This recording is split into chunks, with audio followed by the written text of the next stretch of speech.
Viral ngayon sa internet ang tungkol sa isang pulang araw sa kalangitan na namataan sa iba't ibang sulok ng mundo. Ayon sa teorya ng karamihan, posible umano na ito ang tinatawag na planetang Nibiru. Ang planetang Nibiru ay tinatawag din bilang destroyer, sapagkat ito umano ang dahilan ng matinding delubyo o malawakang pagbaha sa panahon ni Noah na nakasulat sa Biblia.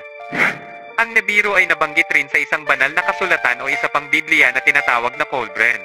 Ang Kolbren ay isang sinaunang kasulatan tulad ng Book of Enoch na hindi rin sinama sa Biblia. Ang sangkatauhan ay nakalimutan na ang mga araw ng mapaminsala. Tanging mga matatalino lamang ang nakakaalam kung saan ito nagtungo. At ito ay magbabalik sa itinakdang panahon. Ito ay katulad ng isang araw sa kalangitan, at isa itong nakakatakot na bola ng apoy.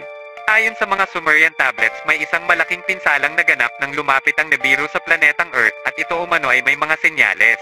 Magbabago ang klima ng daigdig, at magkakaroon ng itim na tuldok sa araw. Malulusaw ang mga yelo sa mundo, sa dako ng hilaga at timog. Ang mga araw bago ang araw ng pagbaha, ang kalupaan ay umuungol na parang may sakit. Bago tuluyang dumating ang kalamidad, sa kalangitan ay may namataan na isang makinang na bituin. Ang lupa ay uuga, dulot ng isang puwersa na walang nakakaalam kung saan ang pinanggalingan. Isang maitim na ulap ang bumangon sa abot tanaw. Ang liwanag ng umaga ay nabalot ng kadiliman. Ang kulog at kidlat ay sumabog sa kalangitan.